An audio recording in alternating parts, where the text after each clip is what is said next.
Hi guys, so I had a couple different takeaways from Jeff's session in Nashville, and obviously diving deep into your why is always going to be influential and crucial. So I just really wanted to kind of dive deep a little bit more into how I decided what is deserving of my time. What he had us do was a little exercise, and he had us break down our current reality, keeping the truth of what, not what we want our reality to be, but the actual reality of what our life consists of, and break it down into a pie graph. So what we did was, if you have a 9 to 5, that has a chunk of your pie. You work your business, that has a chunk of your pie. My family has the biggest chunk of my pie, which is what I always want to hold near and dear to my heart. But what I realized is that there's a huge chunk of that pie that's either being not utilized or it's being utilized in the wrong way. And so one thing that I've been stressing about throughout my entire time being an artist, of just over a year, almost a year and a half, is that I kind of kicked fitness to the curb. I let it go. I just wanted to work. I wanted to put my nose down, face down into my phone, and then the rest go to family.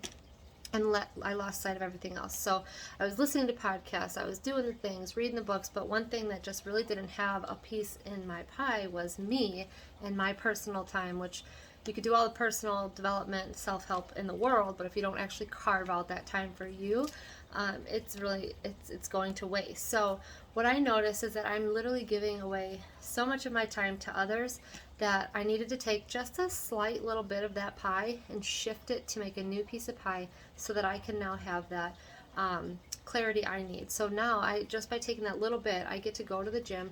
I get to get a physical workout and a mental workout, because then I'm listening to a podcast or a team call that I'm getting caught up on, or whatever it may be. But by doing that little shift, I'm not really taking much from my family or anything else. It's just finding that extra pocket of time and shifting whatever I was doing into something productive and helpful. And so that's something I've literally stressed about my entire time.